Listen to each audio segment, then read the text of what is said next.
Yeah. We're live. Yeah, We're live.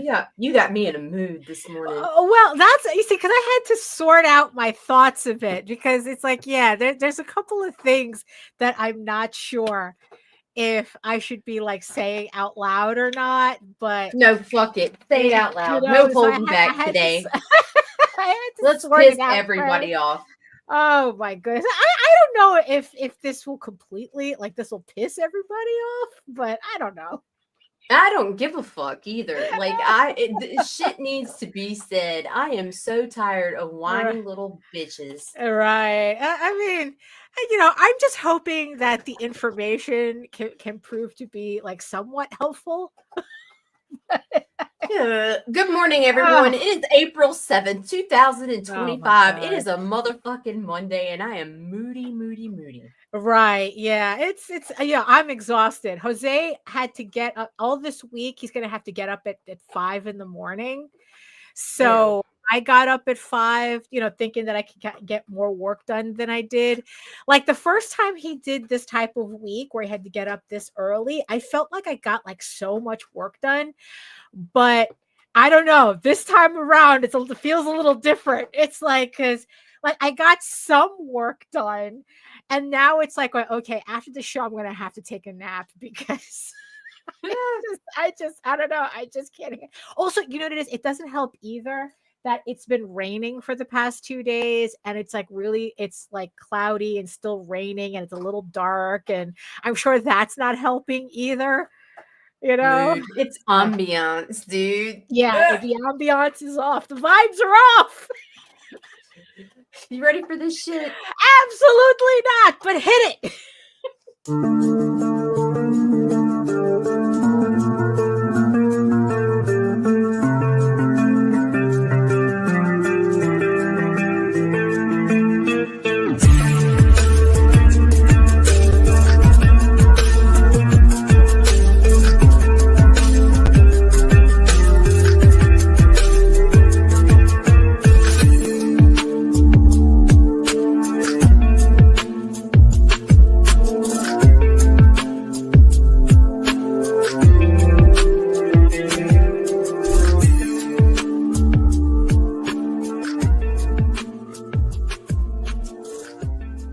Everyone does it. Now you can do it too. Shut the fuck up. Shut your mouth. Shut up. Shut the hole in your face. Like that. You can do it. Shh. Shut up. And shut the fuck up. Oh my God. Vibes and moods. Oh my goodness. So I don't know. Oh my God. So how you doing, Nita? Oh, I was great. Right. Was great. Until I told you what the title of the show really means. I learned about the title of the show, and I'm like, bring it on. Right. Bring it. Yeah. Oh my goodness. So who's joining us? All right. So far we got your sister is here. Lauren. Melissa, Joseph. Oh, well, depends on how you look at it. Yes. Hello, everyone.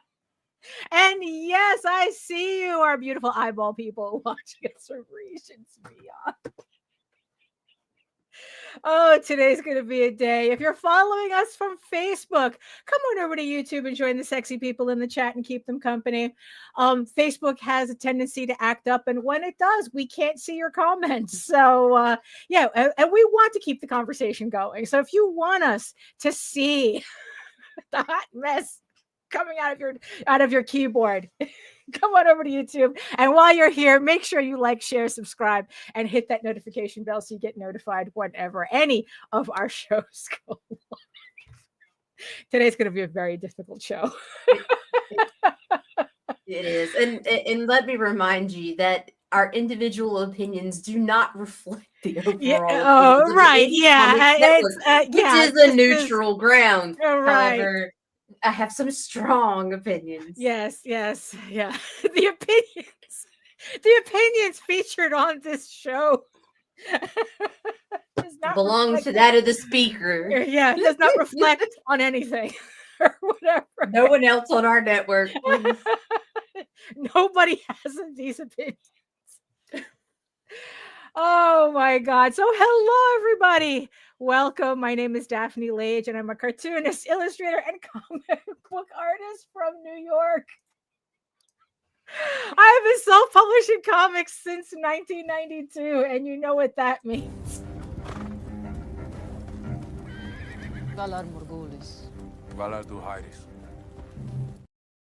And I am known for my furry fantasy adventure Tall Tales and my medieval fantasy drama Eagle Raven, Heir of the First Unicorn, which returns to Kickstarter Monday. Next Monday officially launches on April 14th.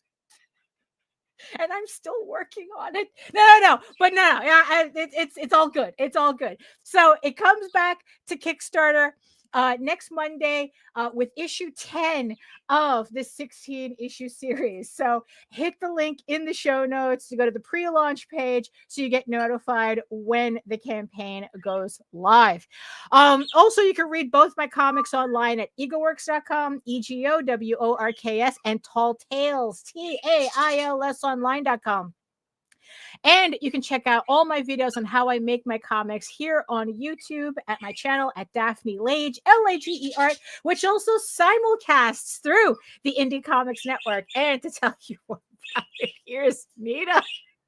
My name is Nita Lanning, and I do freelance marketing for various small press publishers. And I also just happen to have the Google account that runs the Indie Comics Network, which is a channel of my friends who are strongly opinionated friends that like talk comics and shit and stuff.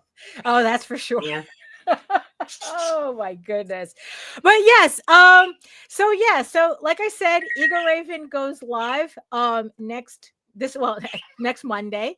I am a page, about 2 pages left on issue 10 because I'm gonna be finishing up page 30. I'm working a little backwards. I'm finishing up page 30 today, and I want to finish up 28 and 29 in the next couple of days so that I can spend the weekend doing marathon flatting for the rest of the half, for the second half of the book, which shouldn't take that long because it's just flatting.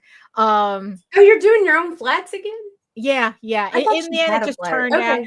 No, I for the first 5 issues, I had it was the first 5 or 5. Yeah, first 5 issues. I had a flatter, and then once I really started getting into Clip Studio Paint, I found myself changing my style enough that it was faster for me to to do everything myself than it was to just do the inking and like send it out and then wait back. And then it's like to have to do all the touch-ups anyway. I have to change all the colors to the correct colors. And so that's where I'm at right now. So I am skirting under that line to get this, to say that I have a completed book when the campaign goes live. I mean, but then again, it's like, I don't know. I really expected to have this issue done actually back in February.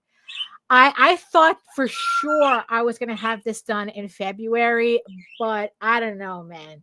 It's like I just could not get my shit together that first couple of months. I mean, but then again, like I've been having like this low-key buzzing of anxiety since January. So it's been rough. It's been rough. Yeah.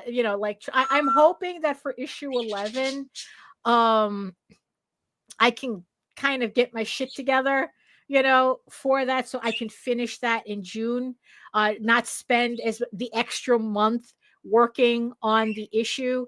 So yeah, because it's like, I'd like to release issue 11 in July, but maybe I shouldn't say this shit out loud. I don't know.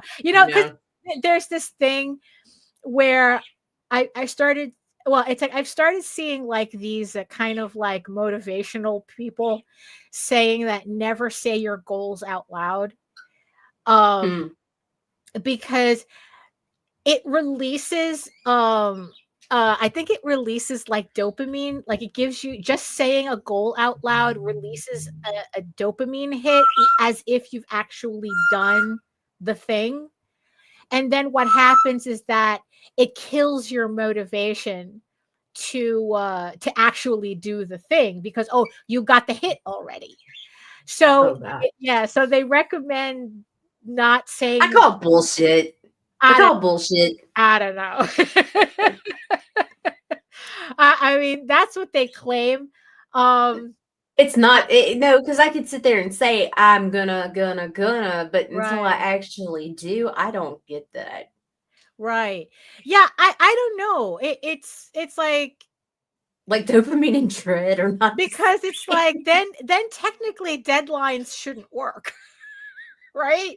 I mean, Right, logically, giving yourself a deadline wouldn't work then if right. like the only reason I'm really If really if pushing through. anything, Yeah, go ahead. if anything, the reason why you shouldn't say it out loud is just because if you don't reach it, nobody knows but you. Like, Right, and you yeah, save yourself the public humiliation or yeah, but whatever. You know what I mean? I kind of think like the public humiliation is part of the goal setting. The drive, Yeah, it's exactly. part So, of that. like, yeah, fuck them people. They don't know what the You fuck they're know, talking about. so it's like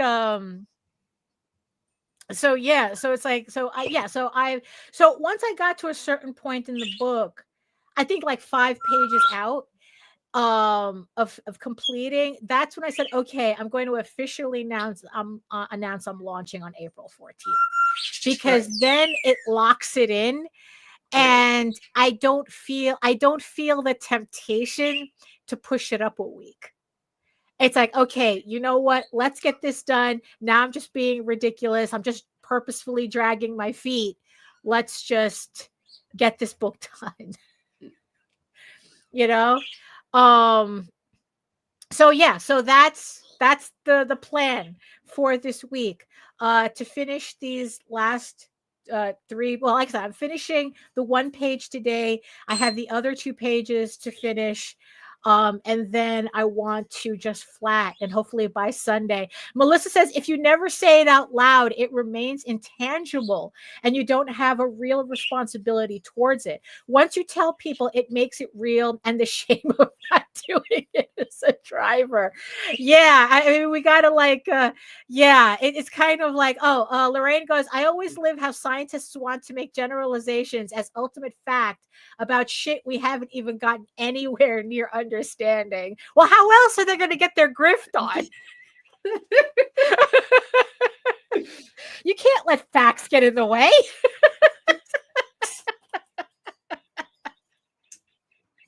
you know um so yeah, it's kind of like yeah, you know what it is, I think like the dirty little secret about not mentioning a goal out loud, I think it has less to do with hormonal releases and more to not give the assholes in your life the opportunity to drag you down. There you go. I That's think it. I think that Like, that I don't know. I kind of think that that has more to do with it. That it's like, how many goals, have any of us has said out loud only to be met with, oh, that's nice. right. Oh, that's cute. Oh, sure. Okay. You know, it's like, Move in silence. or it's like, or you get kind of like you ain't gonna do shit, it's like that, or Right. you get that, you kind of get that, so I think that the not saying, it's like they kind of make it all about, oh, well, this and that and dopamine and this, that. It's like, just to make it sound scientific, when it's really not, when it's really just, I don't want to hear the assholes in my life when I say I'm gonna do something. you know um which I think that might be more the reality of it. But I don't know. I don't know. So yeah, so that's where I'm at with the issue so far. Because also the other thing that I have to finish this week, because it's very late, but I figured it's like screw it. It's gonna get done when I get it done.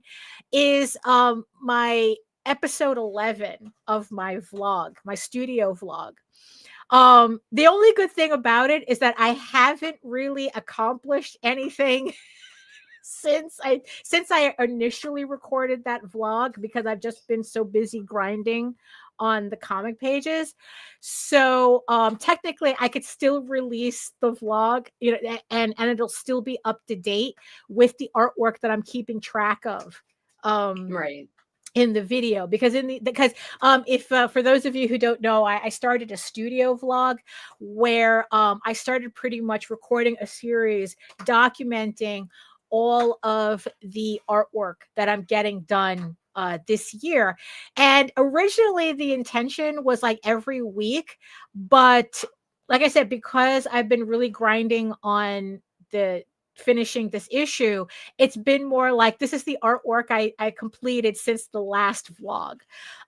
It still gives me that target, so it's not like, even if I'm late, I don't feel like I'm really like missing the point of why I'm doing those videos, because I'm still recording, like the process as to like what I'm accomplishing. So like this like episode vlog is me talking about like all the commissions that I finished, which allowed me to close out my previous campaign. So House of Bob is done, Eagle Raven 9 is done, and just the rest of it is about me working on Eagle Raven 10 to get that finished. So by the time the video, I have the basic video edited.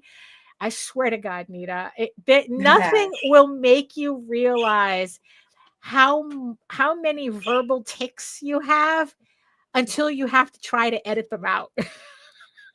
Also, yeah. Like I said. And then it's like, so I originally started with love, Daphne, with yes, love. I know. I know. But because like just getting out all the Oh yeah, like, those two. 10 minutes. 10 minutes of I could probably just put out a video of 10 minutes of ASMR and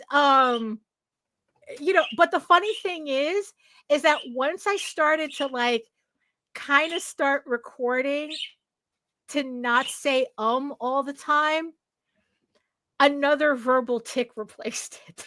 Uh-oh. So now not only am I removing all the so now it's like there's all these other little repetitive fillers that I've started using. Off the top of my head, I can't remember what they were, but I was also like it's kind of like I have a tendency to go, yeah, like and lots of ands and buts and all of it, and so yeah, lots of butts. Lots of butts. There's lots of butts, and so yeah. It's like one after the other. It's like I tried to cut one out and then another one takes its place. And it's like, what the heck? This verbal hydra, it's like I'm gonna be editing here forever. And the it's like I mean, it's just like, what am I doing to myself, right? But I can't let the videos go out raw dog. I have to edit them. My initial idea for those videos was not to edit them, but the more I was like rewatching them, the more it's like, oh, I gotta clean this up. Because also because I wanted to keep the vlogs down to 20 minutes, around 20 minutes. I didn't want it, because if I didn't do that, everybody would be listening. It's like be more videos of me rambling and making side quests. Just and then forgetting my point. Like we do. Like we do. I figure I'd save that for the show. I say that for our vlogs, right? But for these videos, they need to be a little bit more on point, Professional, more dedicated, So yeah, so that's also another thing too that that I edit out is all like the rambly bits. Yes, No, I don't know.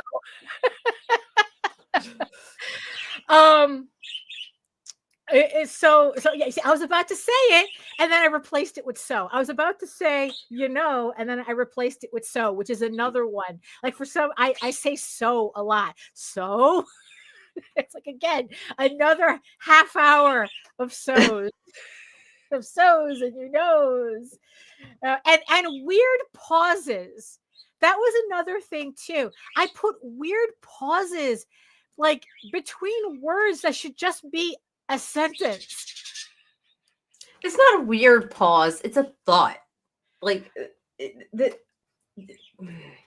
you just got you pause to articulate yourself. I guess, right. But the good thing about it is that at least the pauses are really easy to see in the timelines in that little waveform that the audio creates. So you just see, so everywhere there's like a flat line, I just automatically go there to cut that out. So at least those are easy to find. Although I think it's kind of sad that I'm beginning to recognize the waveform for It has a particular shape. Like, yeah, it's like, oh, there it is. There they are. Oh my goodness. Yeah. So the point of what I wanted to talk about today is also another thing that it's like, oh, let's do a math episode. And I'm really bad at math. Yes, it's going to be a math episode, kind of, sort of. But this time, it's not me doing the maths, but I can guarantee I will misremember most of the data. So bear with me. I do have the articles up, so I can take a look at it. But so I can refer to it, but yeah, it's, so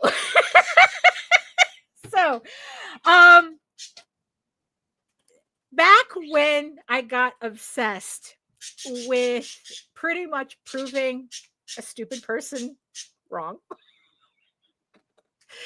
and I was trying to figure out the exact percentage of how many. Oh, don't. I'm just trying to calm my nerves before we get started. All right. Okay. Oh my goodness. I was trying to figure out the exact percentage of T&A books on Kickstarter. Because there was a brilliant mind who said that they didn't use Kickstarter because it was a sexist platform because all they had was pornography on it. And, and of course I had, we both protested because it's like, that's stupid. And I've been trying, and since then I've been trying to figure out the numbers as to like what exactly is the percentage, right? So for the amount of books that are listed on Kickstarter, there was only so much that I was willing to do. And the number that in the end that I can remember off the top of my head, because it's been a while since I've done these numbers, I think that we came up with like the top 200 most funded books. I think it was like 16% were T&A books, but like 70% of those was Brian Pulido. Right. Or it was something crazy like that. Like I said, the numbers are all hypothetical at this point because I don't quite remember. I don't have my paperwork in front of me that I was using. But that was kind of the the overall numbers that I had. Top 200. The rest of the most funded books were IPs and like web comics that I've never heard of, you know, Right. but mostly IPs. And yeah, and it's like, yeah, so to say that well, actually that's, Actually, yeah, well, since you mentioned that. So you know, so I was trying to get right, thank you, Imaginos. That was also something that we ended up like really discussing back then, that it's like if you're only seeing pornography on Kickstarter, it's because that's what you're looking at. That's what you're looking at, and that's the algorithm is feeding you, because guess what? You're looking at it, right? So, you know, so it's sir, are you lost? right. Yeah, I know, right?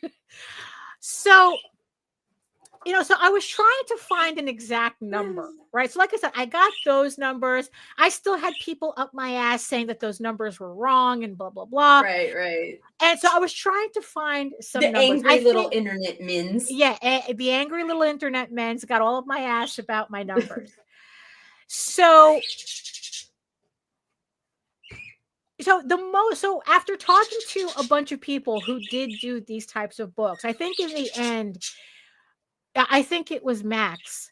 We had him on House of Bob, which I missed that show, to tell you the truth. I still think about that episode fondly. He was saying that he thinks that the amount is probably around like 30%, right, of these types of books. And mind you, we're talking about this includes, like, if you're doing collectible T&A covers, you were part of, you know, we were counting those covers as part of those numbers. So he was saying it was around like 30. Oh, we're just getting started. Yeah, we're getting, you know, it was around like 30%. So right. I left it at that. You know, there just came a point where it's like, you know what? I don't have the time to crunch these numbers, to go through Kickstarters, and you know what? And it's like, why? Because you're busy creating your fucking books. Right. In the end, yeah, it's like, you know what? I don't have time for this. It's like, you know what? It's like, look, it's like, let's just say the only thing, right? Yeah, that's true. It's like, you know, who has time for this? I don't have time for this, right? So we just left it at that. Petty whiny fucks. That's who has time for this. So then Jose told me that he was subscribed to a Substack where the guy was actually doing the math.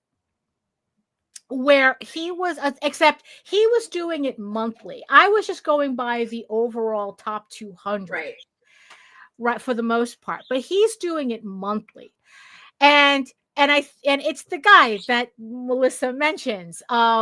What's his name? Kevin Laporte. Laporte, whatever. Laporte. It's irrelevant. Yeah, Kevin. However he pronounces his last name, Laporte. Maybe it's French. Doesn't look like a LaBeef. And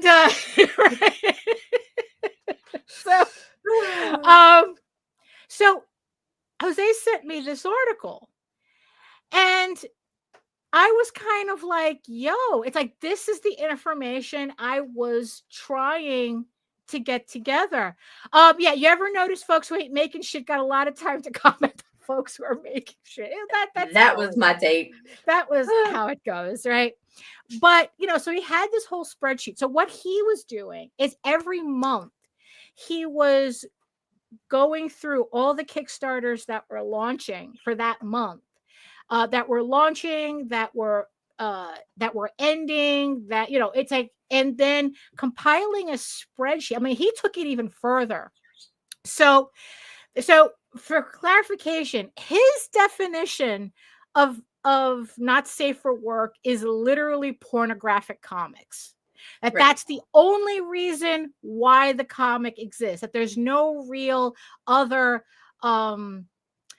storytelling aspect to the book except. But let me stop you there, because this is even his math can't. It's still going to be based on what his opinion of something absolutely. is. Because I sell and market plenty of books that contain pornography, that still have stories, and if he's not reading each of those fucking books, then How can Yeah, you classify he's got that? You know, look, even he says he's predominantly going by vibes. He's going right? specifically by how the campaign is set up. If the campaign is set up to tell you they are selling a pornographic book, that's what he marks it as. It could Okay. be any other genre. But if the point of the campaign, I have never is ever that- once seen a book on Kickstarter that started with "This is porn." You know why? Because Well, Stripe will fucking because pull he that had shit. well, right. So it's like, so he had to go. So pretty, like I said, he's going by vibes because yeah, exactly. He's going by what the dominant theme of the campaign is. What it appears to be to him. Right, exactly. Right. I could only imagine what he would have thought of Viking Slut, but then again, I would say, yeah, no, fair. It goes the not That safe was for so work. fun. That was fun. no, really. That again, a campaign I'm very fond of remembering. That was one hell of a ride. So Yeah, it was. so not only that, so and the reason why I specify, because when I was doing my research, the problem that I kept coming across, right, is the people who are complaining about T&A books was kind of getting to they were kind of like crossing that fine line that if the main character was female, they considered that book a T&A book. So I wasn't getting really accurate Because every anecdotal girl's a hoe. yeah, exactly. Wasn't really getting any accurate anecdotal evidence, if that makes any sense. Gotcha. You know, so it's like, so at least this was a criteria I could say, okay, you know, we could all agree that if a campaign is really leaning towards pornographic, it's pornographic. It's porno. Sure. You know, sure. Okay. Sure. Right. But what he also did too was that he divided up also every book by category. So not only was he counting, Dude, write your goddamn books. you know, okay, never mind. right? It's like, so he was also separating all the campaigns by genre.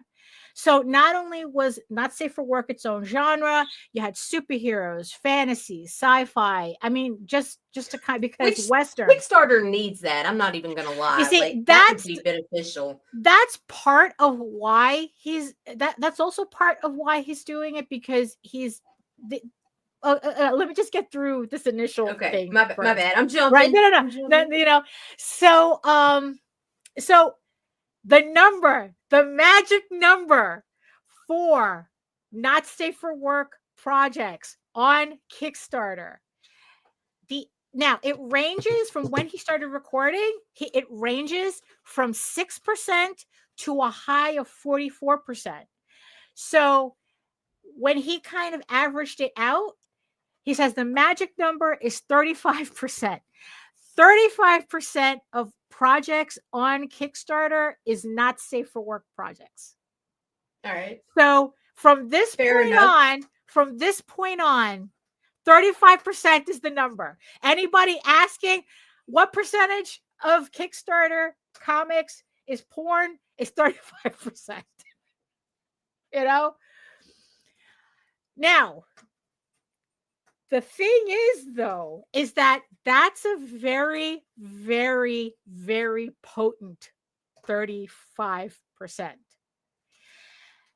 I think it was back in December. He said that back in December, he counted 6% of the campaigns launching for December were not safe for work. 6%. Right. They accounted for over 40% of the money raised in the comics section on Kickstarter. 6% of the books raised 40% of the money, right? Right. But here's also the thing too. 80% of that money went to very specific creators. And this is after Polito has left the building. Okay. Polito now runs his own. He's not on Kickstarter anymore, so nobody No. can blame him for anything. He's on his Like own they website. did. Yeah, he's Right. on his own website. He's not on Kickstarter anymore. He's making his own money. So even without But you should totally go Polito- check them out and support them because Puffin Comics. if you like collecting covers and stuff. So even without Polito, around 80% of the money went to very specific to the top, very top earners of that category. And when I was looking at the sample of the Excel spreadsheet that he had put up, most not safe for work comics, if you think you're going to get rich off of doing a not safe for work comic, you're in for a rough time. Granted, Right. not safe for work comics on average make more than the average not safe for work Kickstarter, but it's not a by select much. few. Yeah, but not by much. Where the Right. average, it's like pretty much most people who run a not safe for work campaign, they're still very firmly in the 75% that don't make it to $10,000. Right. So granted, you'll make a little bit more, like they average around $6,000, $7,000, right? When maybe like the average Kickstarter, not safe for work Kickstarter, maybe does like 3 or 4 average, but very, very, very few of them make it past 10,000. And then like even fewer make it to 6 figures. Very, Right. very few. Very Like few. it's kind of like the funnel to Kickstarter in comics. Kickstarter looks like you start off with 17,000 people launching, and then you only end up with 200 people who make it above 6 figures. 75% of that 17,000 only makes it is only in, they make 1,000 to 9,999, right? And then it's Right. like I don't quite remember like how many of them don't even fund at all. Right. So yeah, so it's like, yeah, do T&A comics make money? Yeah, but not as much as you think, right? And most of that money is going to very particular creators, and everybody else is just fighting for scraps. Right. So that was that information I really appreciated, because it's like, yeah, it's like, so pretty much the answer is everybody needs to calm the fuck down. Calm the fuck down. Yeah. And just worry about your shit and Right. your audience. Exactly. Our seriously, yeah. T&A covers do make more money when they're quality books with stories, and they do.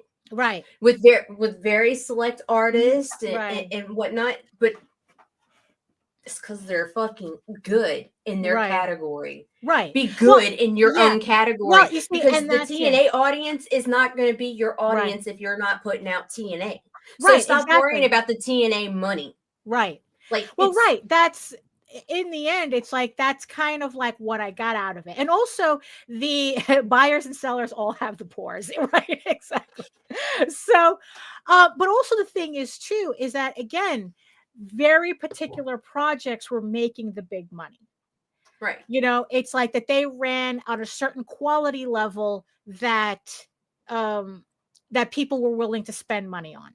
And also you're talking about people who still built up their audiences. I mean, he's talking about people like Pat Shand and Dan Mendoza, who spent the last 10, 20 years building up their audiences, and this is where they thrive. you know, Right. so, you know, there's a lot of factors in what makes a profitable T&A / not safe for work book. Right. You know, there's a lot of factors involved. The other, like I said, the other interesting thing that I saw was the categories, like the genres, how he broke everything down by genre. This part really surprised me. Okay. What genre? Okay, actually, let me okay, so these are the genres that that he categorized all of these campaigns: fantasy, horror, not safe for work, romance, sci-fi. These are from his January numbers. Right. Which one of those do you think is the worst performing category? Superheroes. No. It's fantasy. Really? If you run a fantasy comic, you are 57% likely to fail. Really? Superheroes actually superheroes dominated in February. Congratulations to Tom Hutchinson. Critter was the #1 superhero comic for February. Wow. So there was at least that. But according to when he started, so the top earners, although this one might not surprise you, the top earners since he started compiling all this data, I think it started in September to now, the top earning categories are not safe for work, and right after that it's horror. Yeah, no, that's I'm sure that didn't surprise you one bit. So those are the top categories on genres on Kickstarter. The fantasy though does, because I see like lots of fantasy. I guess, what is he considering fantasy? Look, I'm on that list. Fallen Leaves is on the list. Oswald's on the list. It's like, yeah, it's the usual suspects, which performs very well though. Like, so you know, so fantasy for the amount of let me see if I could find the two. Yeah, okay.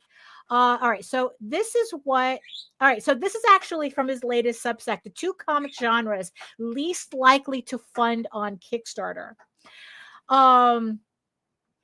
So what he says, okay, the failure differential, right? Let's quickly establish that the overall success rate for actual comic projects in the Kickstarter comics category for January was 78%.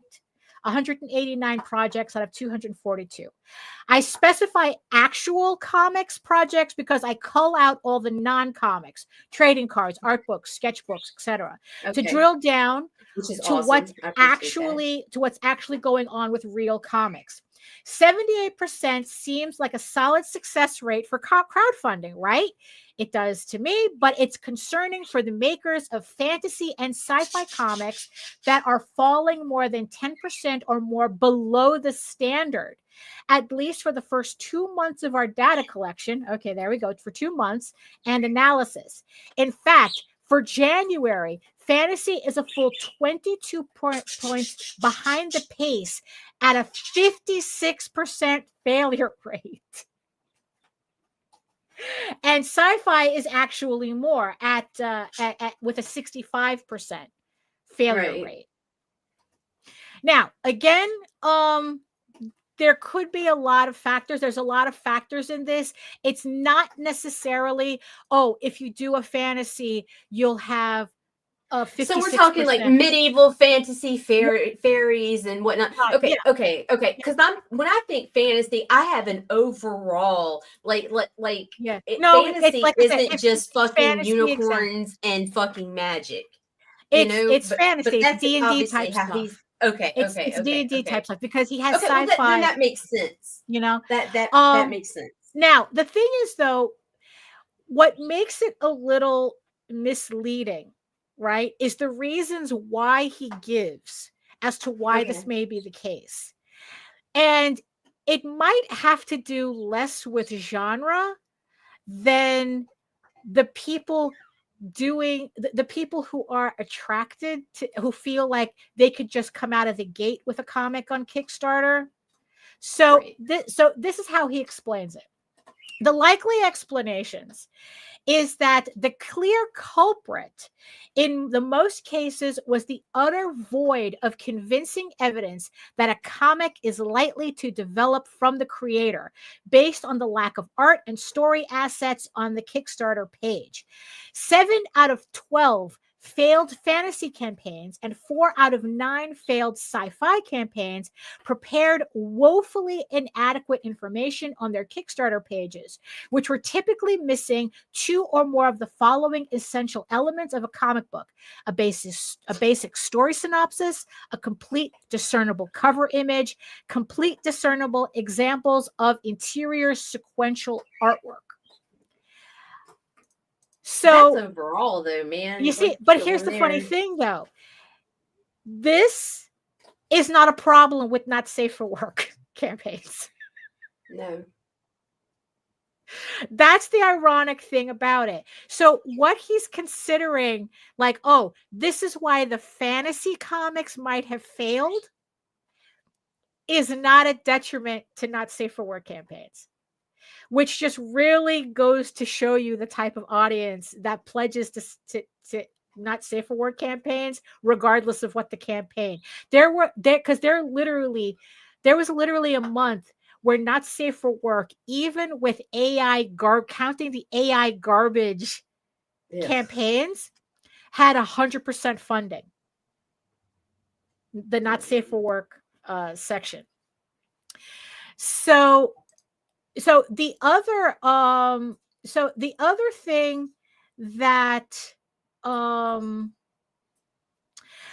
so in the end, that was kind of his likely, that it's really like it was coincidence that these particular issues were a detriment to this particular genre, as opposed to when they showed up and not safe for work.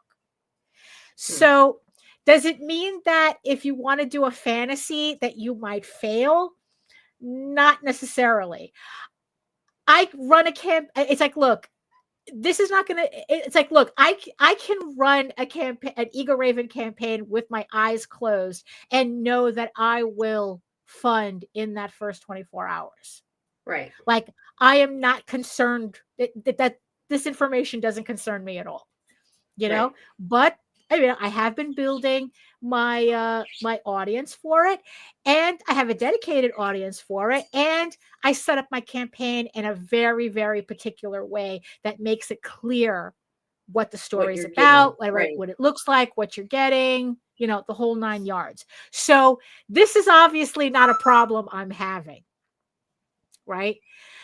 So could it be coincidence? We don't know. He probably needs to aggregate more data to see whether this pattern is consistent. Because I know that for the longest time, I've had people say, oh, fantasy does really well on Kickstarter. It does. But here's the thing, how much of that fantasy is getting passed over to the not safe for work category? Because let's face it, a lot of in fantasy, what do? We have adult situations, right, that sometimes quite often lead to sex, and if they don't lead to actual sex, they lead to beautiful voluptuous women on the covers.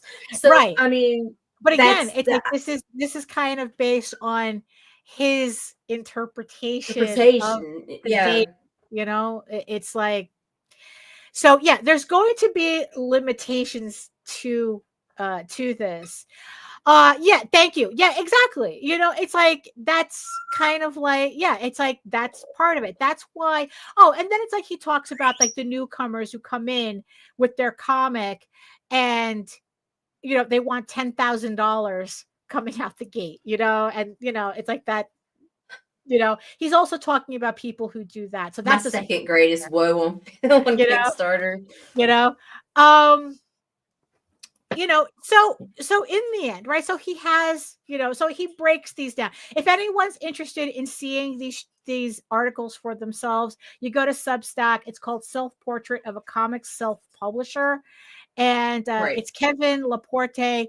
So you can look through all the data that he's collecting, for this. I mean, in the end, it's one of those things where it's like, okay, what do I do with this information? Right? For me personally, I just get the satisfaction of knowing, okay, we finally have a hard number for the not safe 35%. 35%. There you go. Right? 35%. With a 5% margin for error. Right, exactly. They make, it's like, yes, they make the most, they're the ones that are hogging up, like he said that the month that Not Safe for Work was at 44% on Kickstarter. I think it was like the amount of money that they raised compared to everybody else was ridiculous. Like, I don't think I would be remiss to say that in that month, Not Safe for Work books accounted for maybe 70% of the money raised in comics that month. But again, it's all a bulk of it is going to very few publishers, creators. Right. It's very particular who are making the bulk of that money. Right. So he also, so at this point, right? So it's like, okay, this information, in the end, it's nice to have this information to kind of clarify a few things. But in the end, what do I do with this information? What do we as a collective do with this information? Because the thing is, though, is like, even if you say, oh, so what he's saying is do more Not Safe for Work. I guess if you like making $6,000, if you like making the most you'll get probably out the gate is like $8,000. You're not going to be making Mendoza money. And that's not even the case, because most out you're the not gate even are lucky if they get 2. Right. You're not even going to make, like, even though Tom is not part of this category, you're not even going to make Tom's money. And he doesn't even do pornography. Right. Even, if you were to do like, those types of sexy, put a sexy woman on a cover type of books, you're not even going to make that type of money coming out of the gate. Right. It's like, it's very particular people making this type of money. And also you need to take into consideration that a lot of the Not Safe for Work campaigns have higher price points on tiers, right? So that's where your metal covers, right? That's they rely very holographic heavily. Covers, just like, there's a lot to these campaigns that bring in more. It's not just, there's nudity, right? That's true. So and they cater very heavily to the collectible market and they're willing to pay a higher price for those premium items than just buying, a sketchbook that has some dirty pictures inside or something. Right. It's like, so again, all right. So with the other information, fantasy is the worst performing genre. Still doesn't affect me because, I have it set up in a way that it doesn't affect me. I'm not some fool coming onto Kickstarter for the first time and thinking that people are just going to throw money at me just for having a good idea. Right. And it's a passion project. It's like, no, you have to do more than that. You have to, So, which leads to what I think is the other part that I think has a little bit more, that has more, not a little bit more, but I really do think that this is something that if you're all crowdfunding and you get those surveys from Kickstarter, for everyone to really, really think about making sure they add this to their surveys. So he was talking about that because Not Safe for Work books dominate the way they do. Right? He feels that these books should have their own category in the comics section on Kickstarter to separate them out from everybody else. Now, I personally don't think it needs a separate category as much. No, but I think that Oh, go ahead. Oh, that Kickstarter really, really, really needs to improve their tagging system. That. You know, Yeah. it's like, because that was the thing that I went crashed face first into when I was doing my initial numbers on this, is that I couldn't just separate the not safe for work and just have those listed.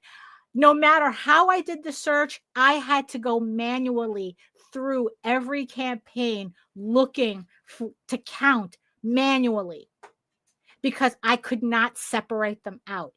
And mind you, this is something that's affecting Kickstarter as a whole, because when I go into into the publishing tag for the novels, and I just want to look at the fantasy novels, just typing in fantasy doesn't work either. Just typing in romantasy doesn't work.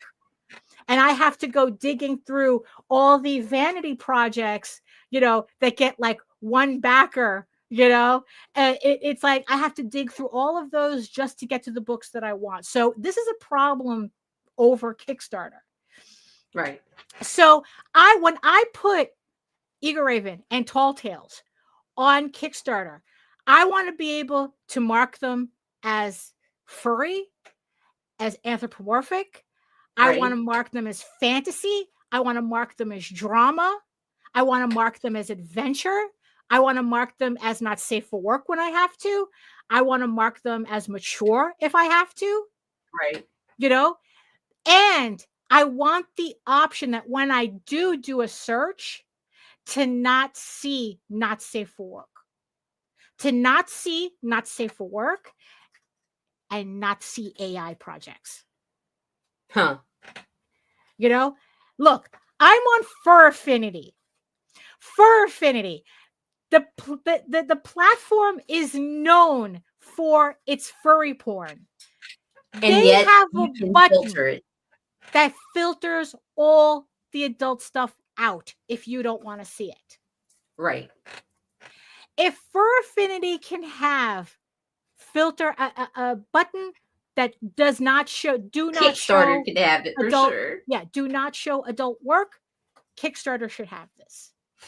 I think that is the simplest solution to allow people who don't want to see that stuff, because the idea is thinking about the average person just going on Kickstarter. They go on that page, they go on the first comics page, and we know the algorithm is going to be pushing all the campaigns that are getting the most hullabaloo on them. The most buzz, they're raising the most money, which means that you are most likely going to be inundated with IPs and T&A books. Right. You are going to be inundated, which means that, it's very easy to think, because how far down do you think the average person is going to scroll before they say that, you know what, there's nothing here I want? Right. So, but if you can automatically filter by genre, right? Because Kickstarter has this stupid shit where you can like filter by how much money a book is making, or whether it reached goal. Who looks up shit like that? Nobody looks up shit like that. I want to be able to type in fantasy books and only see fantasy books. Right. And be able to click a button and say, don't show me AI shit and don't show me not safe for work shit. I'm not. And I want one that I can click, show me all the titties. Right, exactly. So when you want Kickstarter to show you all the boobs, you can see them. But if you don't want to see the boobs, you don't have to see them. Right. You could just that only makes sense. Search according to your interest. If you like superhero books, you should be able to just type in superhero and all that pops up. Right. If you like horror, you should be able to type in horror and all those pop up. At this moment, we can't do that. Now, the theory that the logic that the guy uses for this in separating the not safe for work stuff, which I think is like, no, you just need, once you have a proper tagging system, it doesn't matter. Right. Look, even Adobe has a filter out AI stuff. Like they know people if people don't want to see that shit. It's like they're pushing it on everybody, but they know they give the option for people to not see that shit. I don't know why Kickstarter's not getting their shit together on this. So his whole idea behind this is that if the average person can not default to seeing all of these not safe for work projects, our projects would be able to shine a little bit more on the platform. Now, I don't know if this is true or not. If, maybe it sounds good logically, whether that's what actually happens, I don't know. Although I do know that there just comes a point on the scroll where it's like, okay, there's nothing here. Right? Especially if you can't do a proper search. Right. So that's kind of like where I leave this information, that it's like, because I have to agree with you that says it's like, look, if you're a collector of these types of books, you're not going to give a shit about my book, no matter how high up on the list you see it. Right. So it's like, whether not safe for work is separated into its own category, I don't think that that's really going to have the effect any more than Polito leaving the platform had any effect on anybody. Right. I mean, because look, that's what everybody was saying, right? Oh, if only Polito wasn't here, right? And then, guess what? That Polito's just moved Mendoza into his place. So right, exactly. Guess what? The money's not flowing to you either. Nope. Polito just stopped being an obvious target. Yeah, the money just ended up flowing to the guys next in line.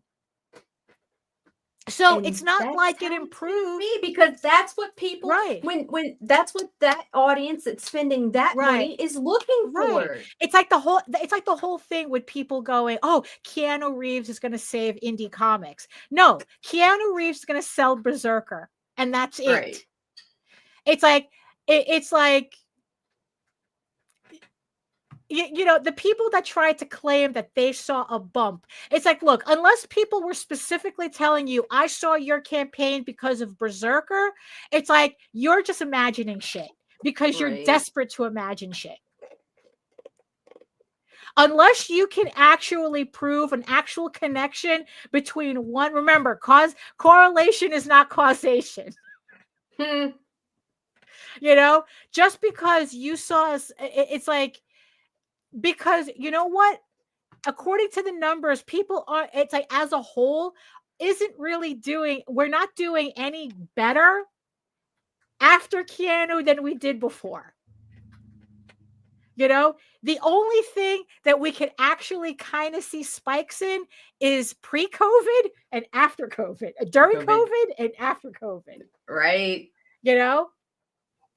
I mean, those are kind of like the only spikes we can kind of attribute, but like, even then, there are people who, I don't know, like for some reason they just saw a downturn no matter what happened. And then that there's some people who continued growing regardless. So there's a lot more going on here than whether, not safe for work books dominate on Kickstarter or not. And it's like, yes, it's like, you know what? Okay, fine. Not safe for work dominates on Kickstarter, but it doesn't mean Kickstarter is a pornographic platform. It just means that that's where the audience for this shit is.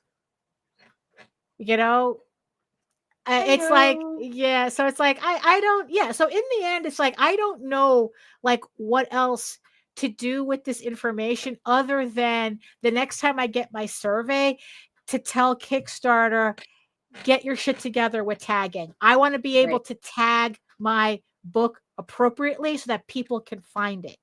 Because in the end, that's what we need to do. That the people trying to find fantasy, trying to find sci-fi, trying to find horror, trying to find romance, can find the books, regardless of whether not safe for work stuff is mixed in or not. Because if I type in fantasy tag, I'm not going to see most of those stupid books. No. You know, I'm just going to see the books that I want to see. Now, great, it's like, unless it cross-pollinates. It's always, you know, there's always going to be something that cross-pollinates. That's going to happen. That's going to happen. You know, still going to but be there. It's going to, but you know what? It's going to weed out the genre. Too. Yeah, but you know what? When I type in fantasy, you know what else it's going to weed out? It's going to weed out superheroes. It's going to weed out horror. Exactly. It's going to weed out comedy books. It's going to weed out all ages. It's going to weed out everything that I don't want to see, not just not safe for work books. Right. You know, so to kind of like, so yeah, so, you know, in the end, I kind of have to like push back against his whole thing that, oh, it's not safe for work is ruining it for everybody. It's like, look, I just want to see the books I want to see. Right. Regardless of whether it's not safe for work or not. You know, so, and like I said, this is a Kickstarter wide problem. Because I want to, you know, when I look in the novels, I want to find the books I want to see, not all the other vanity press garbage that's on there. You know, so, you know, so in the end, I think that there's a way to talk about this stuff in the end without shitting on genres. Right. As easy as it is. Which is exactly what is happening with a lot of these guys that get mad. And they're just like, it's because of the titty books. No, dude, the titty books aren't reaching out and touching you. Right. Yeah.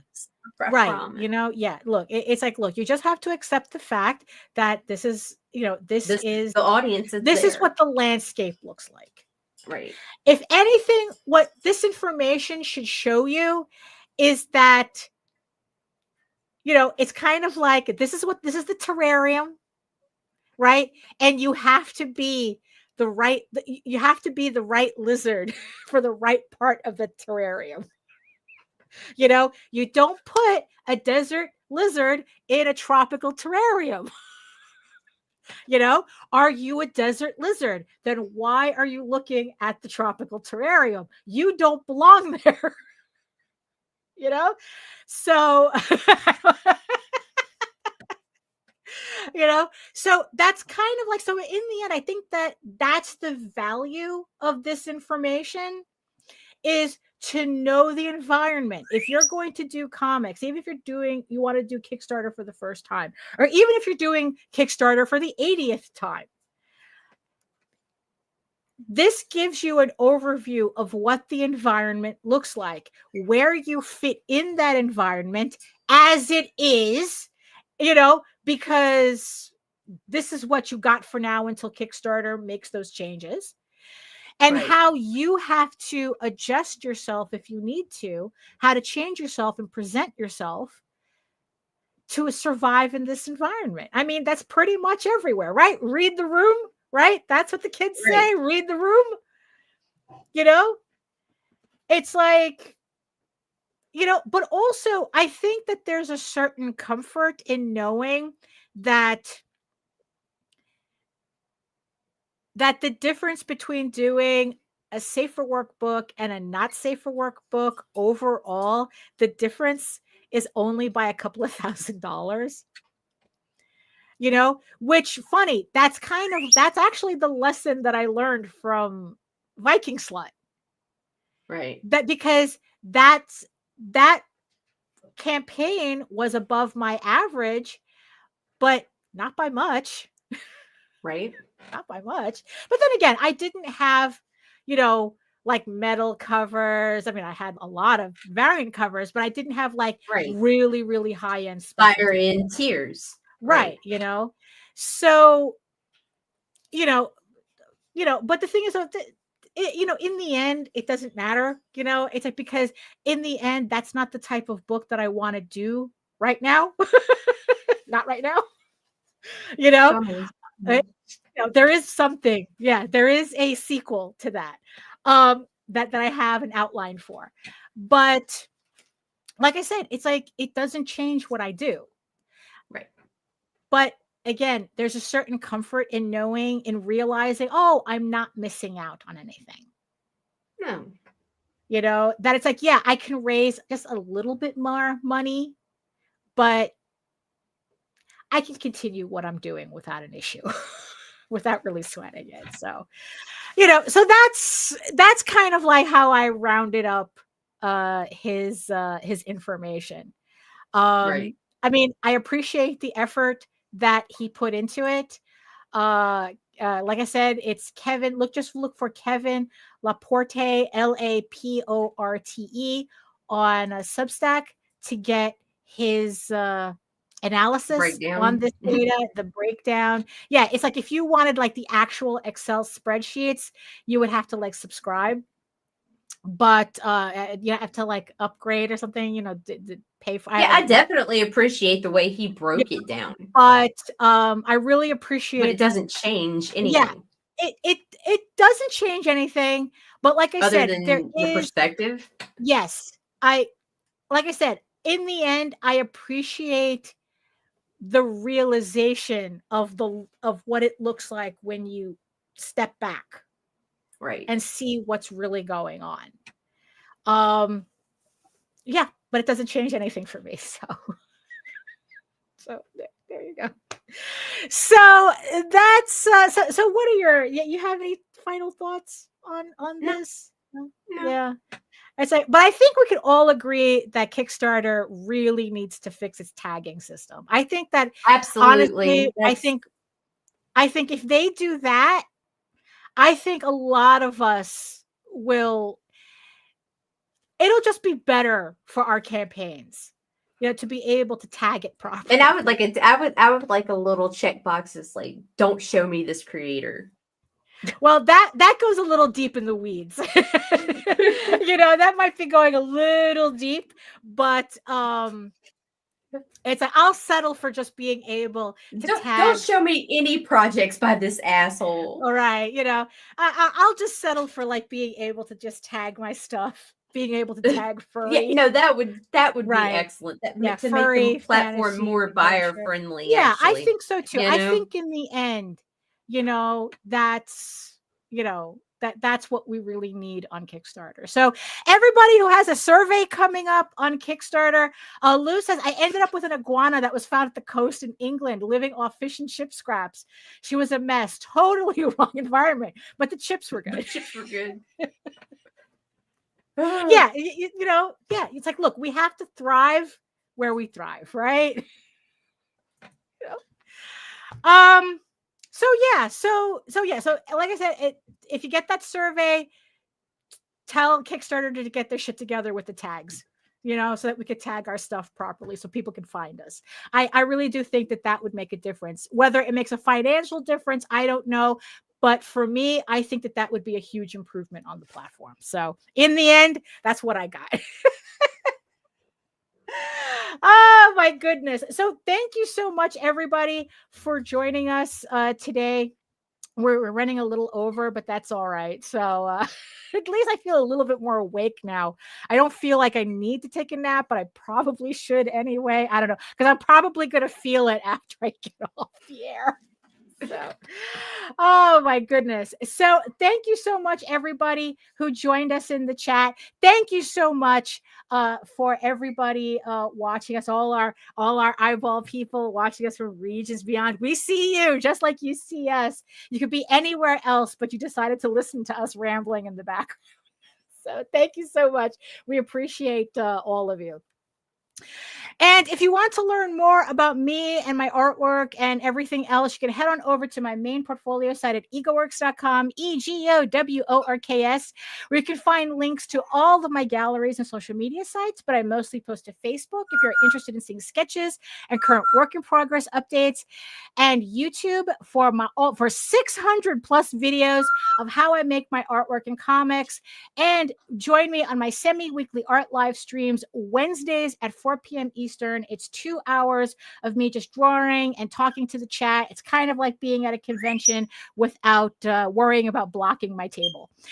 Remember, you can also read Eager Raven for free, uploading every day, Monday through Friday. But if you prefer your fantasy to be more of a furry Lord of the Rings adventure, I mean, look at all these tags I could put into a campaign.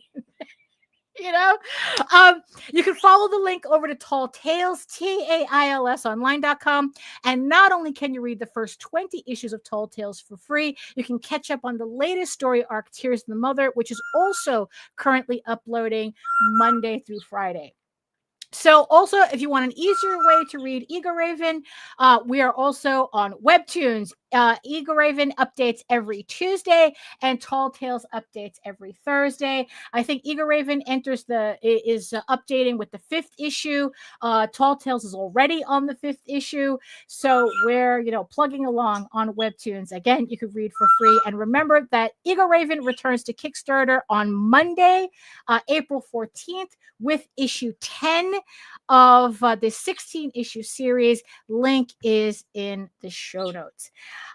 So thank you again, everybody, for joining us. I hope this information was helpful for you. And as always, in the words of the ancients, eat your food, moisturize, mind your business, and do the work. Because when you actually do the work, you never have to fake any of your accomplishments. Thank you so much again, and we'll see you next time. I got one. When I first heard about Dave being trapped in a maze, I was like, well, at least he's not sucking a big veiny dick for Kickstarter money. That's not how Kickstarter... Fuck you, fuck you, fuck you. You're cool. And fuck you, I'm out.